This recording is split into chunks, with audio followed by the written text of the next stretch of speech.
Welcome to another episode of No Talking During the Movies. I am your host, Stephen Austin. I am your co-host, confidant, and beard consigliere, Tank. Tank is Shield, and I am Sword. Yeah. Tank is like cool, like Samuel L. Jackson, and I am Randall Park. That's right, mother.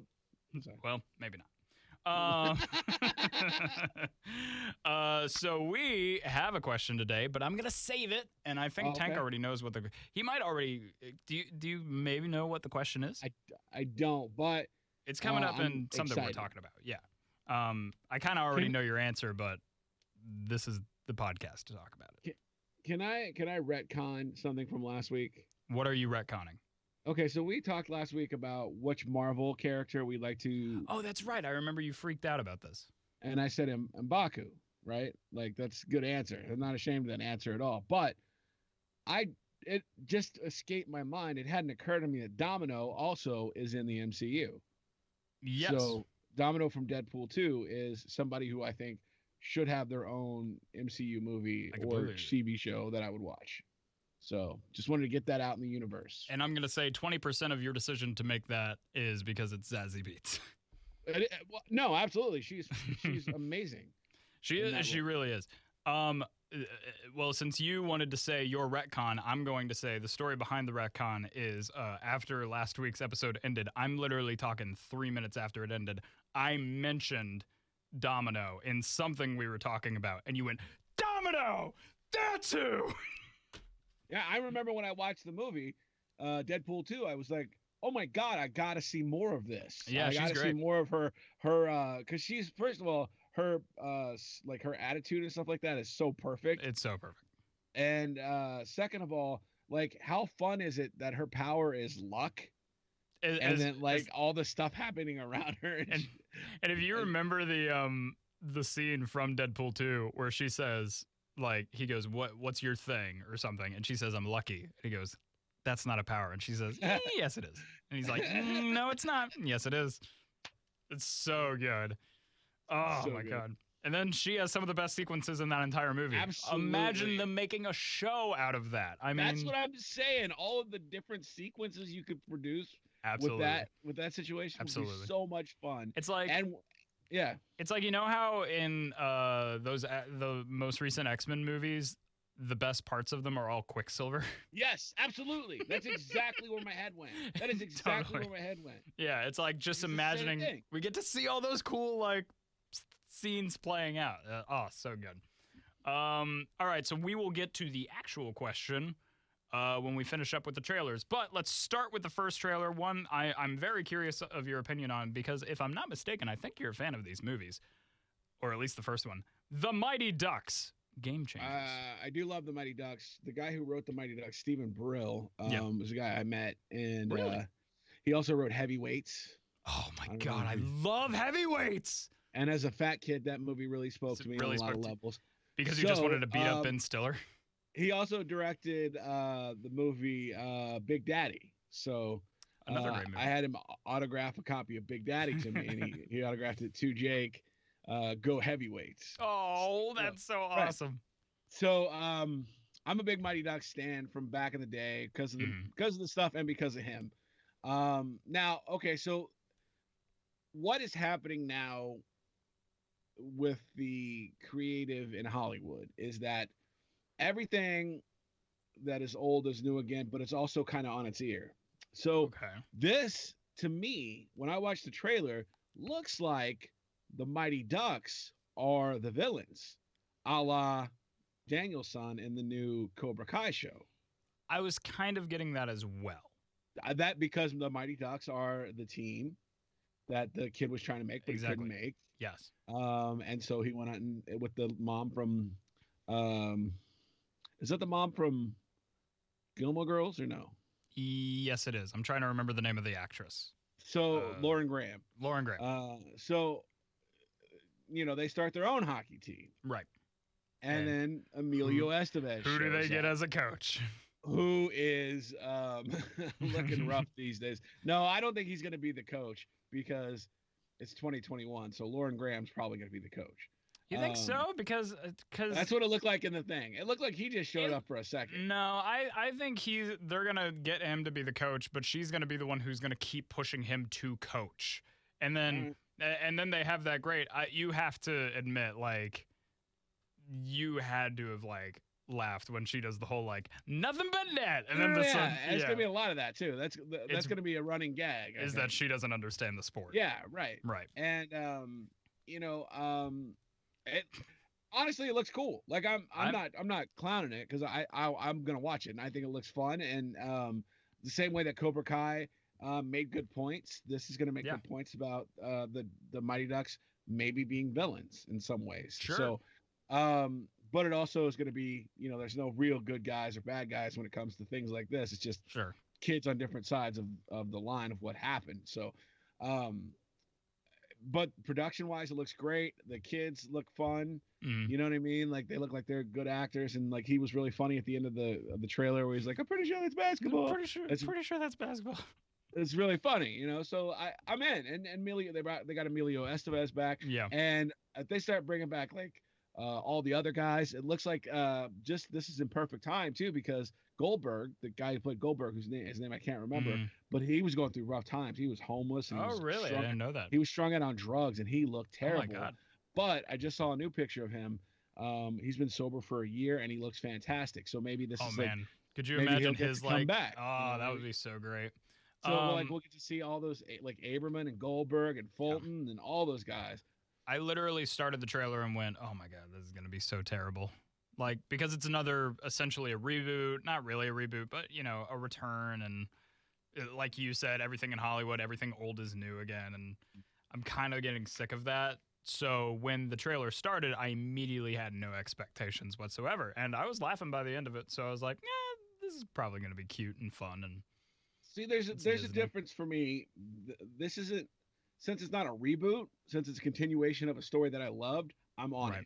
Same thing with Saved by the Bell. So like Saved by the Bell was great. Right. Like the new Saved by the Bell was excellent. And Cobra Kai is excellent. I'm into that. I didn't watch the Full House or the One Day at a Time ones because I didn't really care that much about those. But I heard Fuller House was not. Yeah, it is what it is. It wasn't good in the 90s. It was just a family show in the 90s. So the hard stance, by the way, you're gonna make people angry at you. What do you mean Full House wasn't good? Look, I apologize, and obviously all these things that I'm saying are subjective. Of course. But we can all agree that the storylines were corny.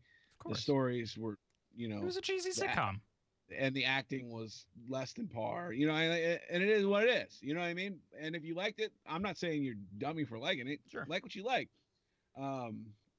But I didn't care about it. So when it came back, it didn't mean anything to me. Cobra Kai, I think, is the creme de la creme when it comes to this. They came back stronger than the movie, even. And are you okay? Sorry, the AC kicked on in here, and it's loud. I can hear it through.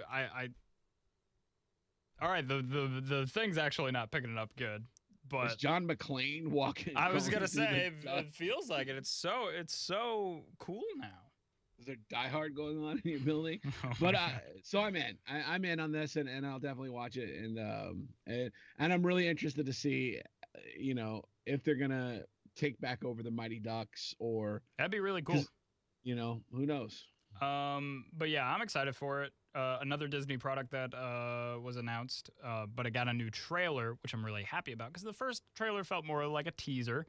Sure. This is the new trailer for Raya. It's Raya? Raya? However you say it. Raya and the Last Dragon, the next Disney animated film. And brought to you by the studio that did Moana and Frozen. Disney animation. But the first trailer looked like nothing. This looks like something. Yeah, it completely changed my perception of this. Like yes. Before, I had negative interest. Now I'm kind of interested. Exactly. And it's amazing. Awkwafina is having a moment where she's everywhere. Blowing up. She's blowing up. I didn't know she was in the movie either, or at least I forgot she was. Yeah. So then when the dragon started talking in the trailer, I said, and look who's back. Right. But, like the Kung Fu baby thing, I'm like, all right, whatever. I immediately lost a lot of interest from that. but every shot that they have with the main girl and like the enemy or whatever, and they're about to like square up, I'm like, this is what I'm excited for. Yeah, I don't know. I don't know exactly like how early I'll check it out because I don't care that I still don't care that much. They're doing Premiere Access again. But like they did with Mulan. They're doing the same thing with Mulan. So I promise you it's gonna come out and then give it like 3-4 months and then it's gonna be on Disney Plus. Yeah, I'll be fine with that because I'm not in any hurry to see it. That's probably what I'm gonna do. It definitely raised my interest level from the teaser to the new thing. Yes, and like you said, the baby stuff's a little silly. It is, and it's like, and that's not even like me saying, you know, I'm over. I think I just might be over like babies being able to do things that babies clearly can't do, because like Boss Baby killed that for me, and now that's like everywhere in animation. They just want to make babies do stuff they can't do, and I'm so sick of it. I'm so done with it. I know that's like a really weird beef, but the moment that I saw that baby doing kung fu, I was like, all right, well, this is gonna be the gag of the movie. You know what I mean? Right. But seriously, after that last trailer, I was like, all right, I'm in. I'm interested. This next trailer is called The Courier with Benedict Cumberbatch, our boy Benedict Cumberbatch. And this looks like... I didn't realize we were boys. You didn't realize we were boys with Benedict? No, I didn't know. He listens to the podcast. That's awesome. You didn't know that? I didn't. He talked about it on Conan. It's weird that we don't have more listeners then. But our boy Benedict is doing a Cold War drama, and honestly, it looks very good. Like... You're mad on it? I thought his acting was kind of selling it. Seems like it seems, so it's like just another one of those Cold War melodramas, right? Very similar, like like when everybody was doing a Mossad getting revenge movie. Sure, but and it was all the same thing. It all feels the same. Well, here's the thing. Remember when that Tom Hanks I don't even remember the name of the movie, but it was like he was a lawyer or something like that.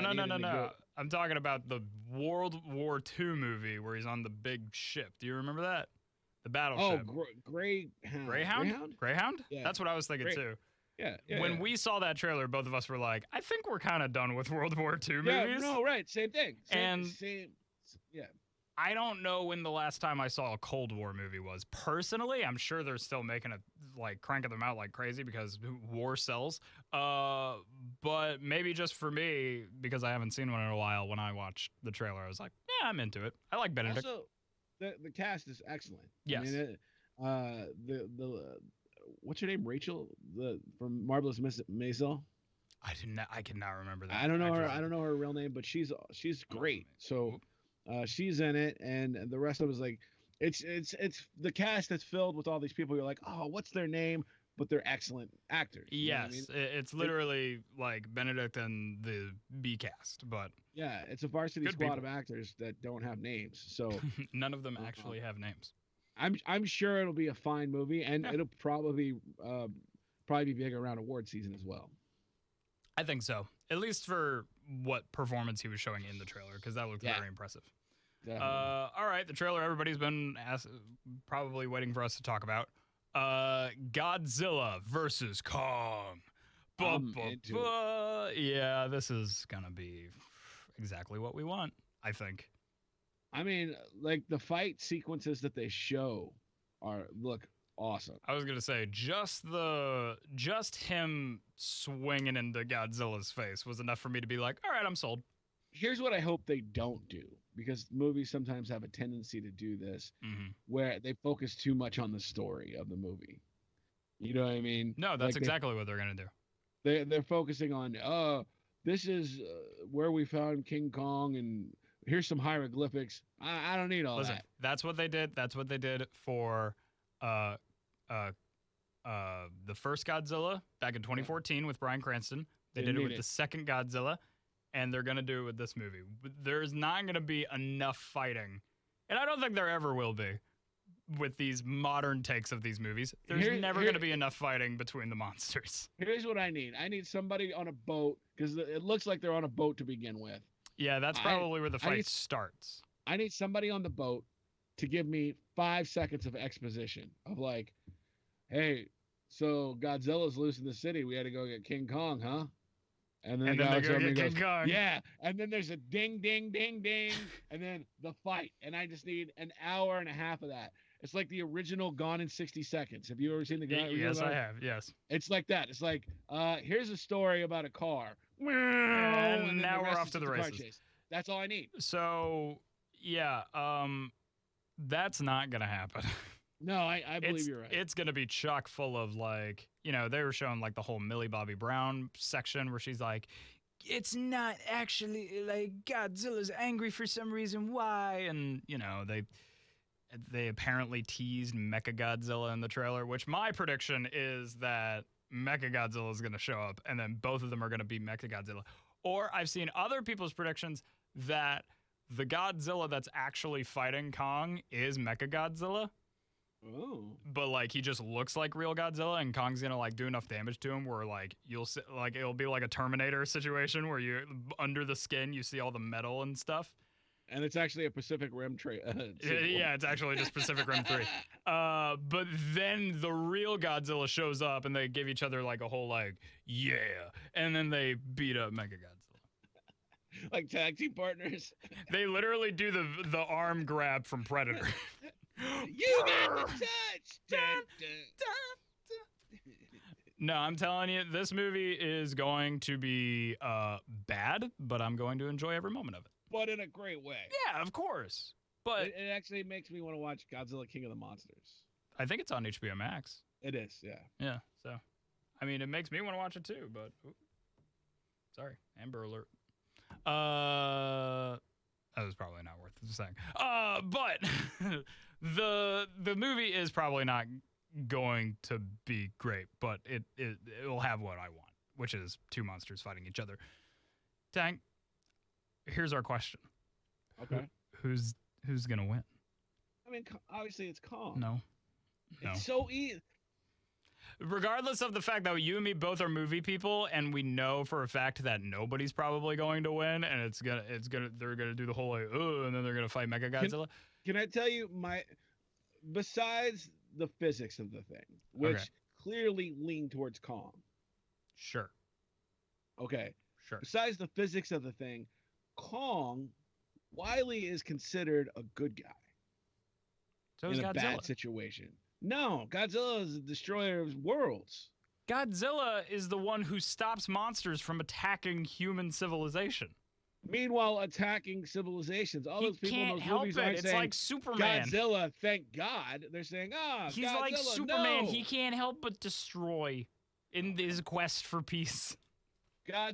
King Kong is just a misunderstood hero of the story, always. Look, they were selling Godzilla to be the bad guy in the trailer, and what I want them to do is I want them to release another trailer where they sell King Kong as the bad guy. That's what I want them to do, and then really make you feel like torn about who you're rooting for. Plus, man, physically Godzilla's going to win. King Kong's got hands, opposable thumbs. Sure. He's got the reach. Godzilla may not have reach, but he's got hands. He could swipe. He could claw. He's a little hunched over for it, but he could do it. Primates have like much more strength than a lizard. You ever heard of a strong lizard? Yeah, Godzilla. He's the only one. That's right. But King Kong he's got that gorilla strength. I'm just saying, man, like Godzilla's got the giant laser beam attack. Like he's the one who should win. And then on our video game podcast yesterday, the guy that we do it with actually looked up like who the polls are going for, and apparently everybody's going for Godzilla, which shocked me because all I've seen from the internet is people going, "Well, Kong's definitely gonna win." Which he's gonna knock it third round knockout with overhand right. Watch. All right, he took a bet. My bet is that nobody's gonna win, but my preference is Godzilla. They'll probably both fall into a pit until Hollywood needs them again. Give it 5 years and they'll be like round 2. Yeah, exactly. But yeah, so Godzilla's gonna win. Anyways, what do you say we get into some news, Tank? Like it, yeah. Like it, but you should love this one, Tank, because it's Disney Plus Star. This is exactly what you are into. They are releasing a whole catalog on Disney Plus with less family-friendly content. See, that's what I'm talking about. Like Family Guy, Deadpool, Atlanta, Lost, Scrubs, Buffy the Vampire Slayer, and a ton more. Seems like this is a lot of their Hulu properties. Are they merging the two, or maybe? I mean, but the thing is, like, Hulu doesn't. They're in like a partnership with Disney, but they don't like Atlanta. I don't think is owned by Hulu. They're owned by FX. No, it's not. They license it. Yeah, exactly. So I guess they're just licensing it to both of them. So here's the thing with like for Hulu, the reason I got Hulu in the first place was for Family Guy. Because yeah, so like my weird fetish of falling asleep to Wild Hogs. Of course. Originally, don't use the word fetish when you say that. That makes it way worse. It's like you're really into like William H. Macy or something. In leather chaps. Originally, it was Family Guy. Family Guy on Netflix. The first 3 seasons. Well, I just let it play. And, okay. And then they eventually started deleting seasons from Netflix. Okay. Until they were all gone. So then I was like, well, I can't sleep without Family Guy. Family Guy.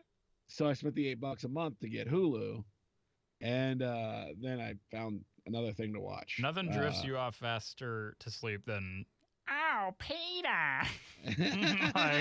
Well, no, it's just for me, it's always like the familiarity. Like, sure, I've seen all those episodes a million times, so I know it's gonna happen. So it's just noise. Like I can't sleep without a fan. So I get that. I just gotta have noise, and that's just what I need. Have I told you my favorite Family Guy joke of all time? Probably, but I don't remember it. It's really dumb. It's when Peter's by the pool and he looks over at Brian. He goes, "Hey Brian, watch this." And then Lois is walking over with like a tray of drinks, and he goes, "Hey Lois, diarrhea." And she goes, "Peter, I'm holding iced tea." It's like the dumbest thing ever, but it kills me every time. It's funny. The first season was about a C, but 2 and 3 were A+ seasons. 100%. Though I'm gonna say, first season, first episode, I love to death. That's when he goes on welfare and they put the decimal in the wrong place. But like the quality of it was lacking, and some of the jokes were sure. But whatever. I mean, it's still, completely shaped me as a human. Peter, you bought the statue of David? Yeah, but the movers knocked the penis off. Huh? And then it goes into the guy's bedroom, and he's like, "I shall call you Eduardo." It's Mr. Weed. That's right. But I'm super excited to have all of these way more content is just coming to Disney Plus, which is insane to me. Can't go wrong with that. Especially Scrubs. That's the one I'm most excited for, just to have to rewatch. Though I will say I'm afraid because it's going to be streaming rights Scrubs, so it still won't be like top-notch Scrubs with the right songs and everything. Yeah. Well, that's not a streaming thing. That's a time thing. Well, yeah, it's because streaming rights didn't exist when they. So that's what you're gonna get.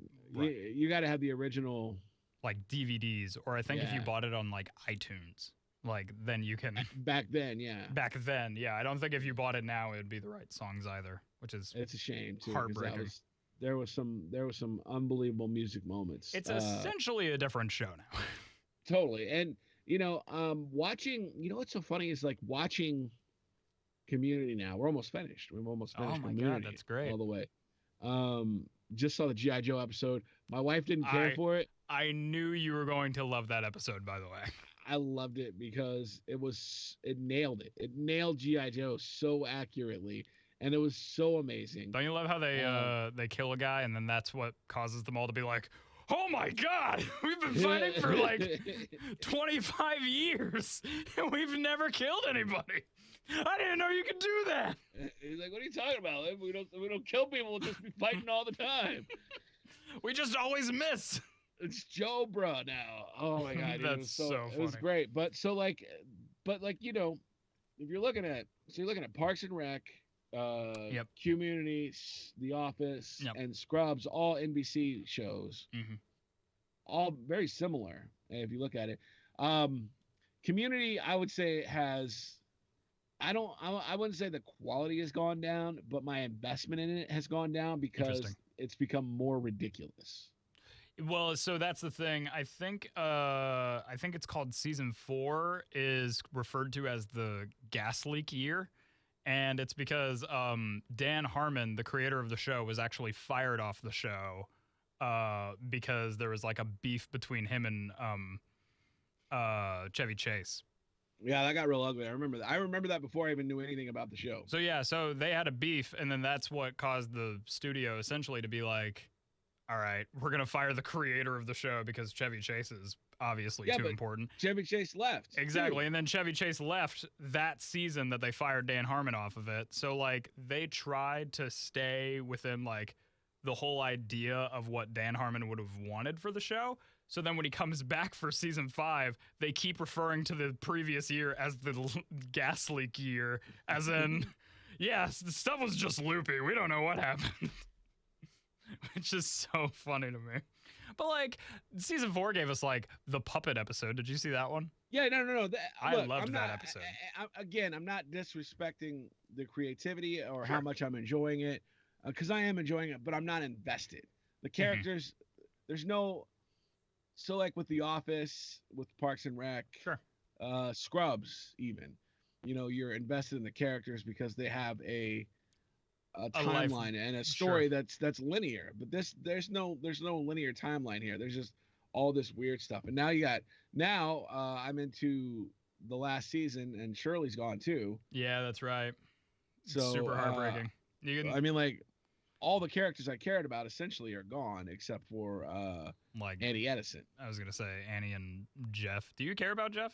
I don't really care about Jeff because he's funny, but he's not learning anything. You know what I mean? True. Like, his character hasn't developed like you thought it would in the first 2 seasons. You thought he was going to develop into this amazing guy, but he's still the same guy, smart ass. Yeah. I mean, he could be a smart ass, but he's not like a. I don't know. It's you never got to see the classic D&D episode either, did you? Because that was the episode that they took off Netflix. Okay. No, but I will find it. Good. I want you to, and I want you to watch it because it's still one of the best episodes. But I will tell you, one of my favorite lines and one of the most relatable things that Jeff has ever said is Chevy Chase is yelling at him and says, "I don't like to be excluded, Jeff. Do you?" And then Jeff goes, "Yes." That sounds good. It's pretty great. But, man, we went on a tangent about Community. Yeah, we really But I love Community, as you know, and I will say the quality of it definitely goes down as the show gets later. I mean, that's true for most shows.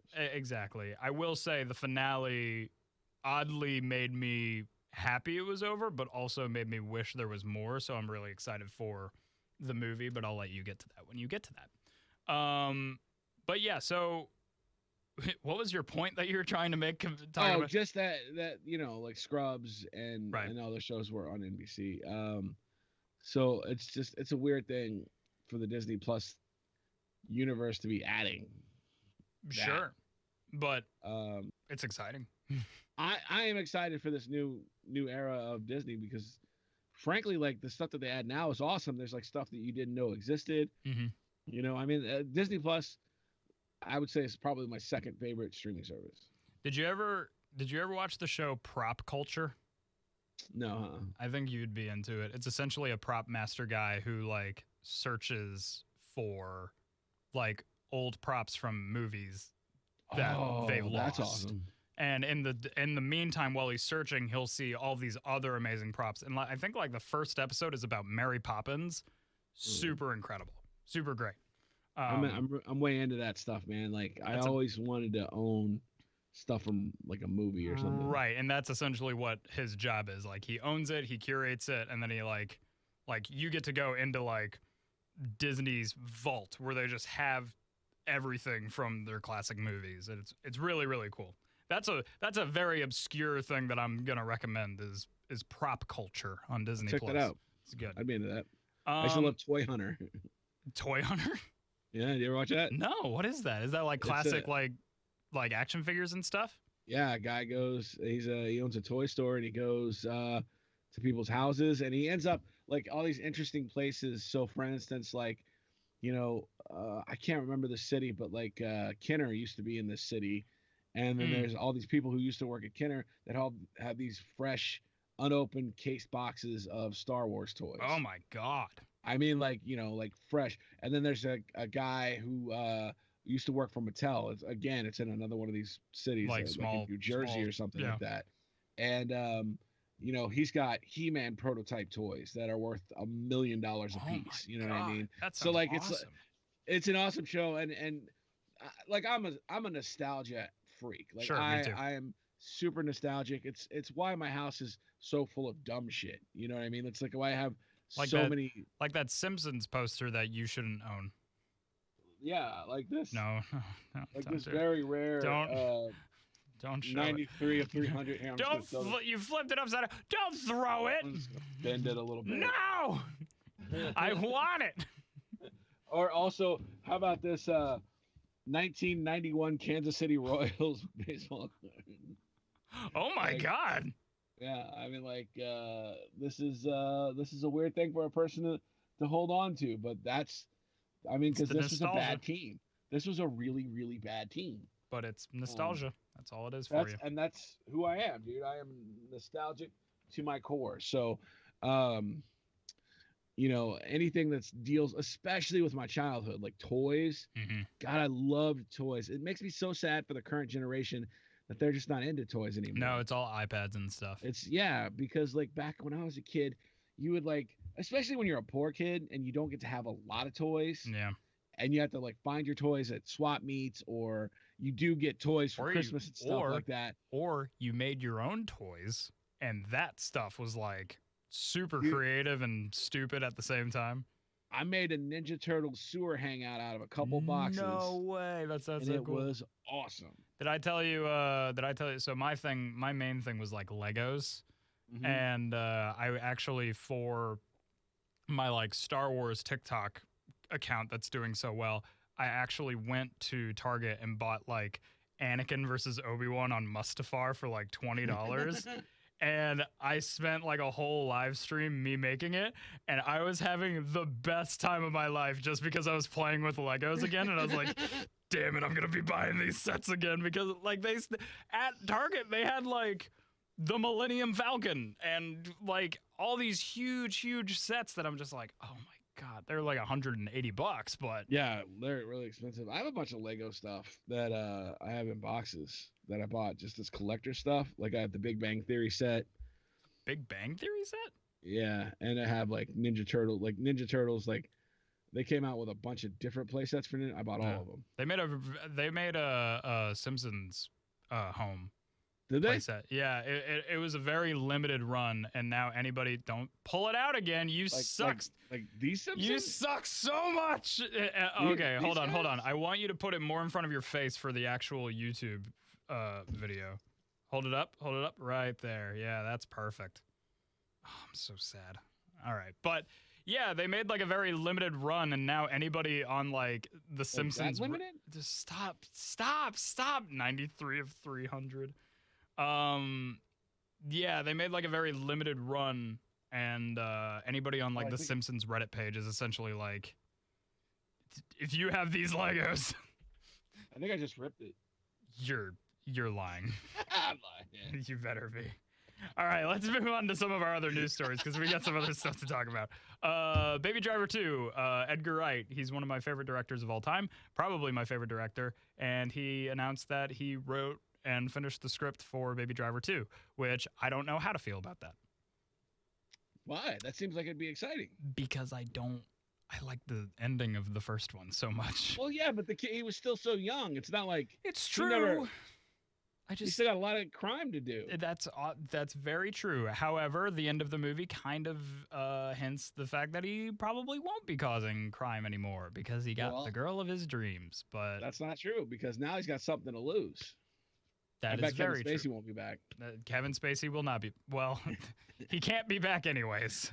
So, but no, I'm a huge fan of that movie, and I am excited to see more. But also, it's kind of like taking it back to Star Wars. Everybody was very upset when like Solo came out because it kind of removed the mystery of Han Solo and his beginnings because we didn't have any like real knowledge of what his start was.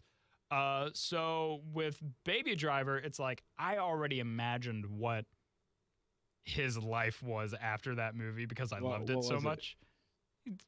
He lived happily ever after. Like Just he's a quiet life. Well, yeah, because I can't imagine. Like he got the girl, and he's good at driving, so I'd imagine he'd incorporate that into his job or life or something. He loves doing it. He loves music, but like Uber. yeah, he's just an Uber driver, but he's really good at it. And you know what? I bet you in the trailer, it's going to be him as an Uber driver, and he's going to get people to their destination way too quick, and then it's going to be him like bored out of his mind being an Uber driver. That's my premise for Baby Driver 2. No, it's gonna be. We heard you were a great driver, and now we've kidnapped your chick. I hope Lily James is more involved in it though in the sequel because she's a great actress, but she's very much a damsel in distress in Baby Driver 1, which is fine. But not really. Yes, she is. She does nothing in that movie other than just be the eye candy. She wasn't in distress. She wasn't in distress until the end of the movie, but what else is she supposed to do? Here's your coffee. Look, we're good. Well, yes, I agree. We got a whole crime family. I agree. I'm just saying if she's going to be involved with his criminal life, if he is going to be a criminal again in Baby Driver 2, I would want some more from it. I would want, you know how cool it would be if he was slowly almost becoming Buddy, John Hamm's character, and she not necessarily becoming Darling, but she would kind of hint at becoming like she would also be enjoying the crime life. You know what I mean? I tell you, the woman that plays Darling, she ain't hard to look at. All right. Who does when you look at her, something. No, don't. God dang. But yeah, so that's what if they did Baby Driver 2, I would want Lily James to be at least a little bit more involved because she is a good actress. Why? Because she's a good actress, and I want to watch cars drive. I don't care about. We're still gonna get cars driving. Are you kidding me? I want cars driving, and I want some music. That's it. Do you know how angry I am at Doctor Strange for wasting Rachel McAdams? Didn't need Rachel. She was a surgeon. We're dealing in worlds here. Yes, but I'm just saying, if you're gonna cast like the love interest who's not gonna do anything for all the movies, don't cast Rachel McAdams when she could play a superhero down the line. Hey, look, guess what? People in real life, everybody isn't super involved in their life, especially when they go into multiple dimensions. All right, but I'm just saying. Like, I don't take people I meet with me to work. It's like, hey, you seem like a nice guy. You want to come on into my office and hang out? I'm not saying. Hold on. I'm saying I wish they didn't cast Rachel McAdams so they could save her for a bigger role later. Well, she probably will have a big role. She'll probably be Doctor Strange in the next movie. That's not gonna happen. But you know what I mean. You know what I mean. I'm afraid that I do. You don't get what I'm saying. I don't get what you're saying. Apparently not. Cheaper by the dozen. Do we need this? No, we don't need this. We don't need another Cheaper by the Dozen remake. And this one's going to be with the man we love from Scrubs, Zach Braff. And I'm just like, I love Gabriel Union too, but that's true. Again, a remake of a remake is not something we really need, right? Absolutely not. I'm good. I'm good on my Cheaper by the Dozens. But honestly, like, I didn't like the last remake. So is is that Dennis Quaid or is that Steve Martin? Steve Martin. Okay, I liked the Steve Martin. Did you? I did. I like this. I really liked the second one. I might not have seen the second one. What was that one called? Cheaper by the Dozen 2? Cheaper by the Dozen 2. They didn't get real creative with the name. They didn't do like 102 Dalmatians, like. No, they didn't take it to that level, but I just don't think we need... Cheaper by the Baker's Dozen. I think their names are Baker. You're kidding me. Is that true? I think that's Hold true. on, I'm looking this up. So I don't feel like we need I don't feel like it's been long enough because the first one they waited like 40, 50 years to do the remake. Oh my God, they are the Bakers. Yeah, right. That's hilarious. So I don't think we need it. I really don't. I don't.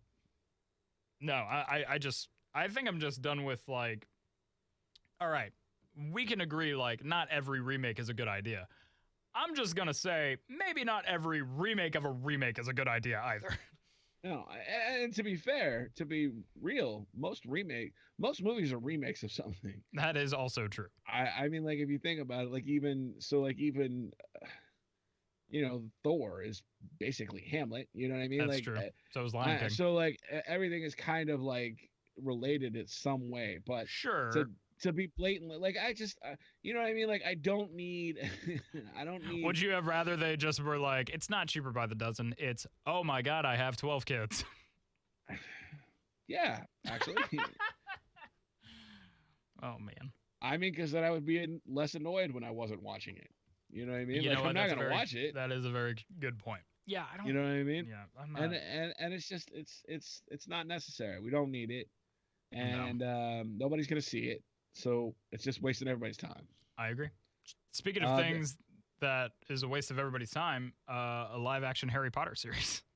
Yeah, are we done with Harry Potter? Yeah, we're done with Harry Potter. So why are they doing a TV show on HBO Max? Like, what is it going to be? Yeah. Like, you know what? Did you ever read The Cursed Child? Read? Good point. Touche. Cursed Child is a play that they made that takes place after the events. It's Harry's kids going to school, and it's very good. It deals with time travel. It's a great story. If they did a Harry Potter limited series where it's just the Cursed Child, I'd be sold. That's the only way this works for me. Is that what they're gonna do? No, or at least we don't know. All they said is it's a live action Harry Potter series. You know what's weird? It's like so Harry Potter. It's got this fervor to it. There's a fan loyalty to it. Yeah. And I think people are going to follow it wherever it goes. And I don't know, man. I do. The universe that Harry Potter lives in, I feel like there are a lot of stories to tell. Absolutely. But I don't know. I just. You know, the thing is, though, is like Game of Thrones. Game of Thrones, the last season, you talk about taking a property and just lighting it on fire. It's true. Because it had infinite possibilities of stories to tell that people cared about. But that last season was so bad that nobody cares about it anymore. It's very true. Also, nobody even talks about that show anymore. Like I see people talking about Harry Potter all the time. I see these freaks and weirdos with stickers on their cars and stuff. Whoa! Don't talk down to fans. I'm not talking down to fans. I'm just saying, call them freaks and weirdos. You know, if you get out of your car wearing a cloak, then we may not be on the same maybe team. you're just a muggle. I'm muggled. I'm muggled to F up because I okay, side note, just because I just looked it up, when did the last Harry Potter movie come out? Well, I want you to guess. The last Harry Potter movie or last Harry Potter universe movie? Last Harry Potter movie, so I'm not talking about Fantastic Beasts or anything. That was the Harry Potter and the Deathly Hallows Part 2. Okay, I would say that was probably 10 or 12. 2010 or 12?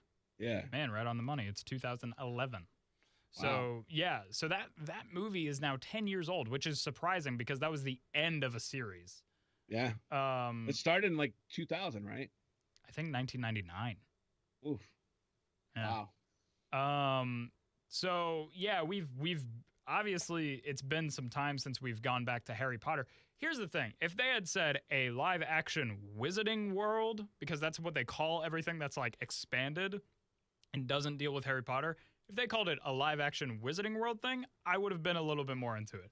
But this is live action Harry Potter is the words that they used, which makes me fearful that they're just trying to remake Harry Potter again as a TV show. Hollywood is looking for something. Well, yeah, and I asked, grasping at the next big universe. They tried to make Percy Jackson happen. That didn't happen. They tried to make a Legion happen.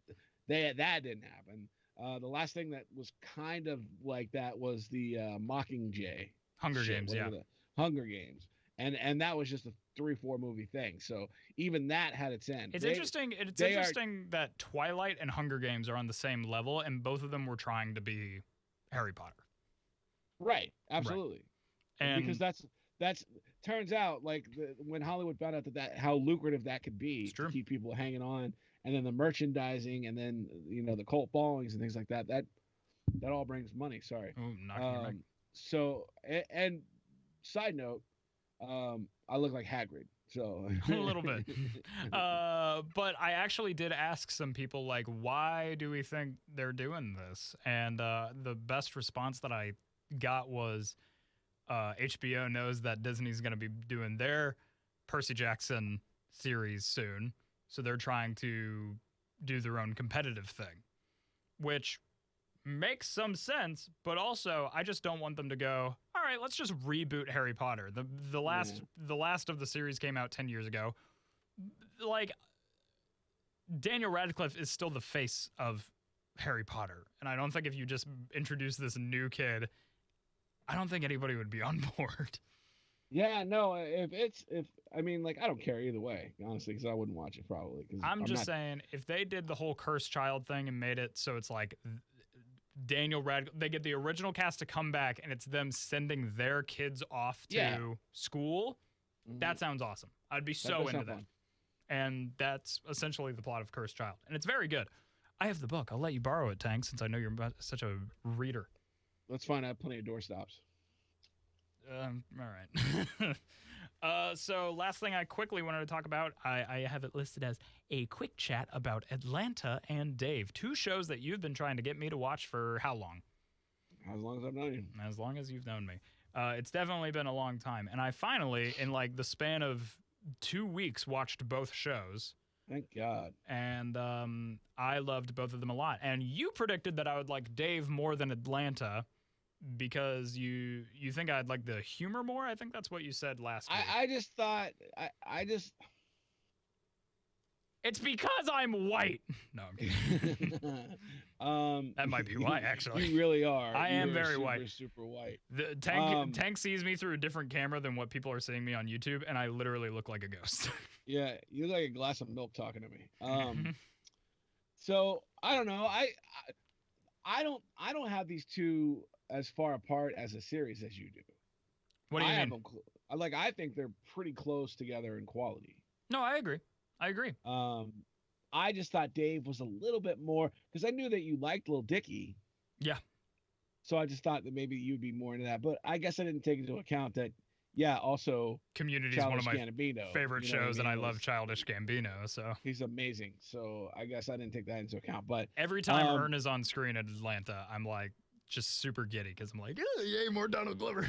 Here's the thing. I think that Atlanta edges out Dave. Atlanta, each episode is super, super strong and can stand on its own. 100%. Dave, the whole is worth more than its parts. I completely agree. I would rather, like, if I had the option, I think I would rather analyze one episode at a time of Atlanta than one episode at a time with Dave. Yep. But I wouldn't want to try to analyze the entire season as a whole of Atlanta, where I would want to try to analyze the entire season as a whole with Dave, if that makes sense. Yeah, because there's so much going on in Atlanta. Right. And not that there's not, layers to Dave, because there are. Sure. And there are a lot of there's a lot of moving moments in that show. And in Dave, yeah. Yeah, it's just first of all, the protagonist is a little harder to like. Well, I was going to say, I think I was texting you stuff like, I love the show, but Dave Bird is such an asshole. Yeah, he's the worst. I hate him. It's hard to like really get into him, because he is such a man boy. You know what I mean? Like, I think one of my earliest texts to you was like, how is this girl still dating him? Like, he is the absolute worst. She was phenomenal, right? Like, yeah. She's so great. Yeah. Adorable. You know what I mean? Like, and this guy is just, but full of himself in a really weird way. As we went on to the series, we saw that that's how that works out. Yeah. And if you know anything about Dave, you know this is autobiographical for him. Essentially, yeah. And like there's very like contrived things that I'm sure didn't happen the way they actually did, but this is just how he felt in the moment. Absolutely. And which somebody can bring some more comedy to it, but also can make things seem way out of proportion. You know, I really relate to this character in that way of my career was the most important thing to me. Nothing mattered more.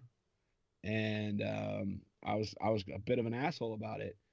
And you know, you learn lessons as you go on. Right.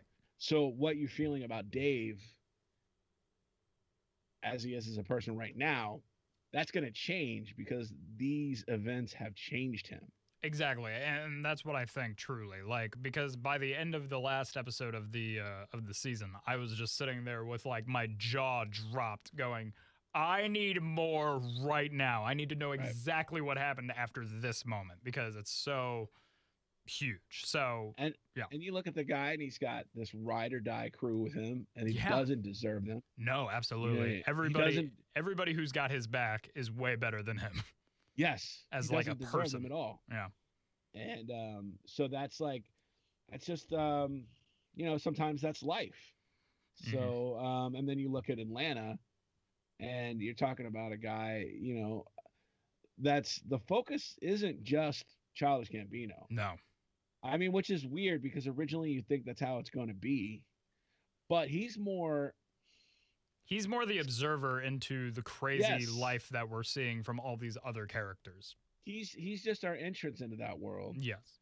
And then you go on to tell different stories with different, you know, you have a story with just Paperboy, like when he was in the woods. Oh my God, that episode was what insanity. A great episode that was. Yeah, and I think that was the episode. I at some point before I watched that episode, I remember you said something like Paperboy is one of the most underrated characters, and when I watched that episode, I was like, this is exactly what he was talking about. Well, and you know, like I'd like to see more of him too. Like the guy that plays him, he started to do a lot more recently. It was so funny. I want to see a lot more of him. It was so funny too. There's an episode where he's talking to somebody behind like a glass window. I'm trying to remember exactly what the episode was.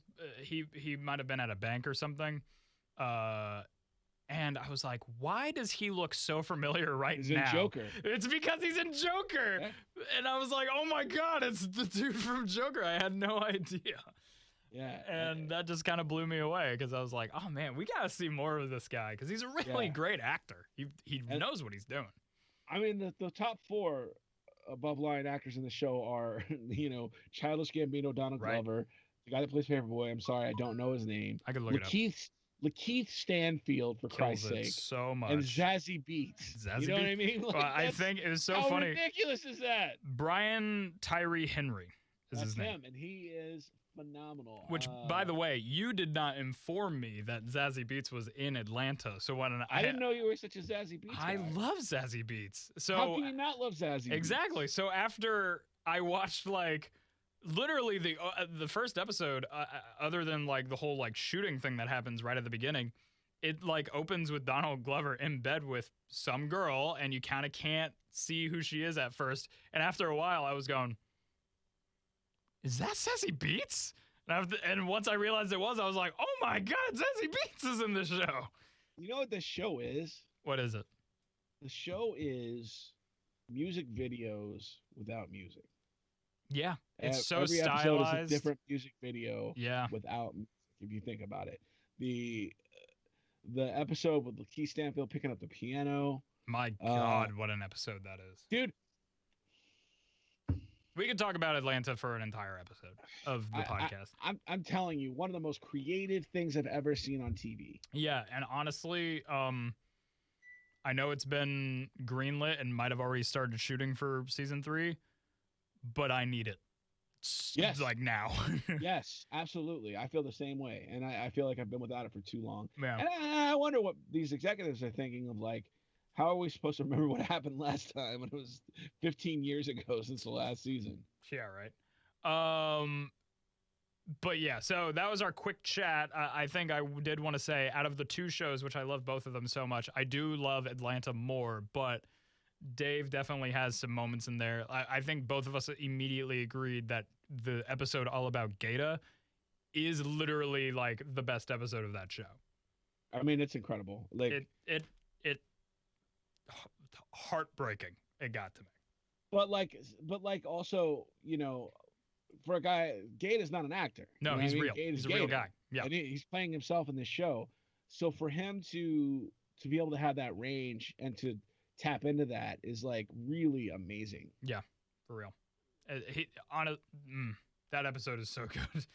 I would recommend that episode alone to get people into Dave, just to be like, watch this. Yeah, and the wedding episode. Oh my god. And the last episode. It's so good. It's so good. And they're both so good. And they're out there. And if you're telling me there's nothing to watch and you haven't watched those, you're mistaken. 100% true. All right, let's give our recommendations real quick. We're running very late on this episode, so we're going to give them real quick, and then we'll talk about WandaVision. Tank, what is your recommendation for this week? One of my all-time favorite movies in my top 5, and that is The Secret Life of Walter Mitty. Oh, my God. I love that movie. It's a great movie. I'm not a Ben Stiller fan in his movies that he acts in, typically, but this movie's fantastic, and he directed it. I always forget he directed this movie. Yeah, and he did a great job, and the soundtrack is out of this world. Oh, my God. That's such a great choice. I have a movie that's also, it might be in my top 5, to be honest, and I want to see if you have the similar reaction that I had when you said Secret Life of Walter Mitty. My choice is Eternal Sunshine of the Spotless Mind. Never seen it. No way! You've never seen Eternal Sunshine? No. Is it because you don't like Jim Carrey? I don't like Jim Carrey. He is not Jim Carrey in this movie. Well, I mean, I like Truman Show, so that may be... I was going to say, this is the most dramatic role he's ever done, and he kills it. He kills it. Side note, they're playing that at the drive-in. No way, are they? At Sunray? For Valentine's Day with oh my God, for Valentine's Day? Yeah, with one of the cartoons that you like. One of the cartoons that I like? What? Yeah, Steven Universe? Like the Princess or something like that? The Princess? What are you talking about? I don't. You're going to look Princess it up now. Mononoke? Oh, Princess Mononoke. Yeah. Okay, first off, 2 very weird shows to play for Valentine's Day. Yeah. Eternal Sunshine is not a Valentine's Day movie. I'm just saying, that entire movie's about, like, relationships gone wrong. Isn't everything? Well, yeah. No, I think you'd dig Eternal Sunshine. You have got to watch this, and I watched Atlanta and Dave for you, and I know you sometimes skim over my recommendations. I would really love it if you watched Eternal Sunshine and come back next week and talk about it. Okay. Sweet. I'm going to hold you to it. I'll make sure I'll do it. Sweet. Because it's that good. Also, did you find out what the movie was? Was it Princess Mononoke?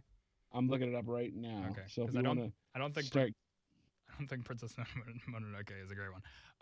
Okay, so we're about to get into our spoiler talk about WandaVision episode 4. Oh, I'm sorry, I was mistaken. The Valentine's double features Casablanca and Eternal Sunshine of the Spotless Mind.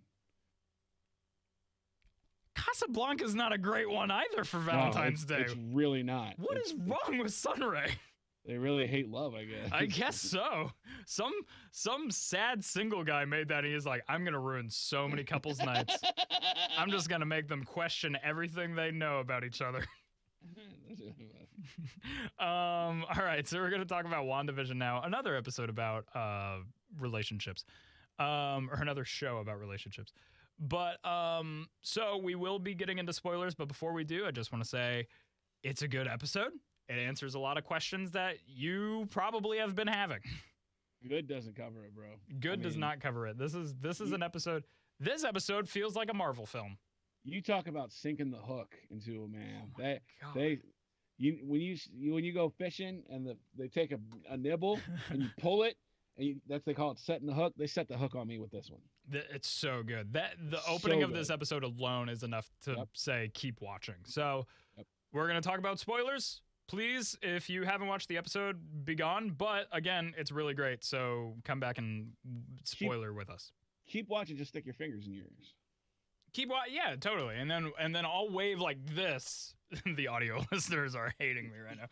I'll wave like this, and you're good. So Tank, what'd you think of the episode? Dude, I was completely blown away from cause so like, oh my God, this is what we call a context episode of like going back and setting the stage for what's going on. This whole time we've been in this world and we didn't know really what was going on. We knew something was fishy, but we didn't know what it was. And now, so last week we got to see who turns out to be Maria Rambeau getting tossed out of the bubble, which we found out later is a bubble. And we picked up before that, which, by the way, you talk about setting up a universe. Mm-hmm. I never watched Agents of S.H.I.E.L.D., so I don't know how that wove with the movies. This is weaving with the movies perfectly, and this is how you set up a multi-format universe. They brought us back to the moment the blip was undone, which we haven't seen before, by the way. All we saw from the moment the blip was undone was like little jokey footage from Spider-Man Far From Home, if you remember, like the band reappearing in the middle of a basketball game and stuff like that. This was actual Ash reforming to bring the people back at the moment. And it was specifically, is it Maria? Monica. Maria is Monica Rambeau. Monica Rambeau, and then her mother is Maria Rambeau. Okay. So we finally found out what S.H.I.E.L.D. was. Sword. Jesus, sorry. Found out You're S.H.I.E.L.D., I'm Sword. And like the whole thing was set up so perfectly. Now, Agent Wu. Agent Wu. God, that sounds racist. I didn't mean it to be. I just got it wrong. No, you're fine. I honestly kept calling him Agent Park because I just know him as Randall Park in real life. So he's the FBI agent from Ant-Man, by the way. Fantastic in that. Right? Remembered the magic trick. Yes, that's what I was going to say. That was such a great low-key Easter egg that they brought back. He did the sleight of hand to give his card, and all I'm thinking is like, man, Paul Rudd made a real impression on you, didn't he? And let me tell you, who really, really sold this series for me in a big way, Kat Dennings. Kat Dennings! I was so ready for her to come back. Kat Dennings came back with her character from Thor. Yep. And just like funny, but also like knew what she was talking 100%. about, and just really like you. So then we start to get like, okay, here's what's happening. Mm-hmm. We don't know why yet. We still don't know why. And that's like another thing we can start postulating. Yeah. But all we know is that it's Wanda causing it. And the amazing storytelling part of this is that they're actually receiving the show on old TVs. Yeah, they actually had to like get. And if you notice, as the like episodes got better, did you notice their TVs got better too? They keep changing TVs, and that's just like, that is amazing storytelling. And so like the stuff that we saw from the inside of the quote unquote bubble, we saw from the outside of the bubble. The little helicopter is a drone. When things enter the bubble, they take on the form of whatever. So the beekeeper was actually just a guy in a hazmat suit. Right. And since in that universe there wouldn't be a hazmat suit, it turned him into a beekeeper. Yeah, which is so cool. And also like the rope that was tying him together, and then when it snaps off and they pull it in and it's like a jump rope, I'm like, yep, this is brilliant, by the way. I mean, just the attention to detail. It's really astounding. And honestly, this episode answered so many questions. It makes you still ask a ton that we will get answers for, of course. But now we know, like, the voice on the radio calling to her in episode 2 was Randall Park, like, calling for her help, like, if she needed help. And the episode just, like, skips over that moment, which is crazy to me. Like, what they see, everything that goes wrong, they don't see it. You know what I mean? Mm-hmm. Like, I want to know what happened to that beekeeper guy. Yeah. Because if time reversed, he would have come out later, but we don't see him later, which is making me think like, is he gone? Is he dead? What happened to him? He's not dead. He's just running around that universe. If he could find his way out, he could get out. I would imagine. I would hope so. And maybe we'll find that out in the later episodes. But right now, we don't know. So so at the end of the episode, did you notice the color bars? Those are from the 80s. Wait, say that? Which color bars? The ones that said "Please stand by" at the end of the episode. Oh, I think I missed that because I was looking down on my phone maybe right at the end. But that's exciting because I know we're going to get 80s in the next episode, which, by the way, we were complaining. We were like, I don't know how they're going to go through every single era the way they are at the rate they're going. And what happened? They gave us a whole episode not even dedicated to what's going inside the bubble. It's what's going outside of the bubble. So now we're all caught up on time-wise with both things. Both inside and outside the bubble were at the same time frame. Which I have a feeling what's going to happen is we're not going to get coinciding things until the end. Mm-hmm. Like now we're going to get another like 3 episode span of TV, what has been going on outside, and then at the same time. That's what I think is going to happen. Well, I'm really excited to see what they do for the 80s and the 90s. Yeah, me too. Also, wanted to say that people noticed online that you know how they were figuring out which residents of the town that has essentially been taken over, who is playing who. You know what I mean? Like they're real people, but now that they're in there, they are part of the show. So they're figuring out like driver's license records, like who is who's playing who kind of deal. If you notice on that wall with all of the people stamped, the only person who's not on there is Agnes, Catherine Hahn's character. Who is that? Oh, she's the witch. She's the only person who doesn't have an information thing on the wall. So she's got to be somewhat a part of this. I'm just saying. Well, and you know, it's like, it's so funny because the episode starts with them going to the town and the police think the town doesn't even exist. Yeah, it's so funny. They're like standing next to the sign of Westview, and the police officer's like, I just know Eastview. And he's literally like right next to the sign. And then it's just Randall Park looking at Monica like, I know. No, it looks so good. My prediction now, because knowing that Catherine Hahn like doesn't have like a name attached to who she's playing, like Agnes, my prediction is that she helped cause Wanda to do this. Like, she encouraged her to do this, and that's why she's also suppressing people from talking about it. She's portraying herself as a victim, but she's also the one who's masterminding it all. Because if you keep Wanda in there, you're keeping her power contained. Yes. Yeah. So like you take her tragedy, which obviously the Vision thing still messes her up.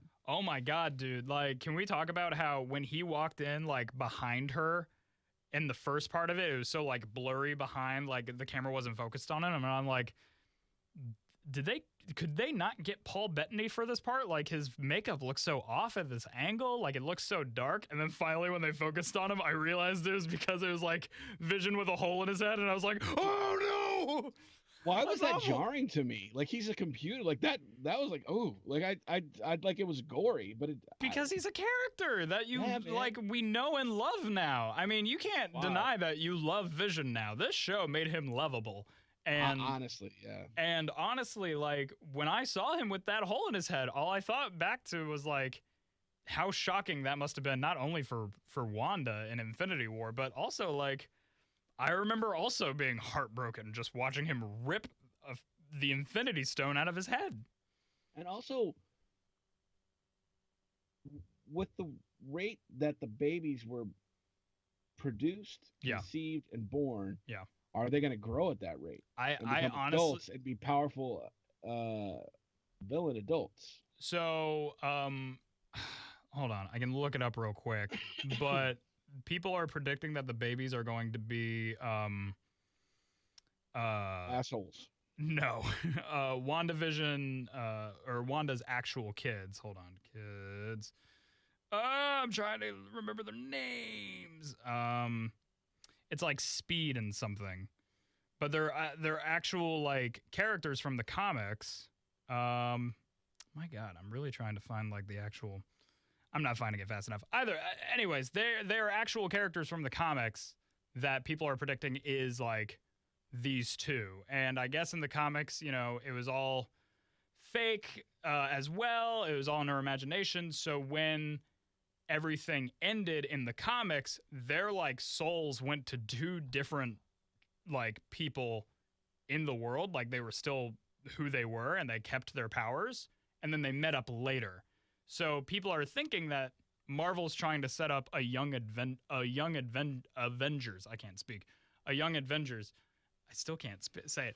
Anyways, but they have like all these other young like characters in the work. So people are thinking like, oh, with the babies and Ironheart and I think Miss Marvel, like they're setting up a young. Is Monica Rambeau's Ironheart, right?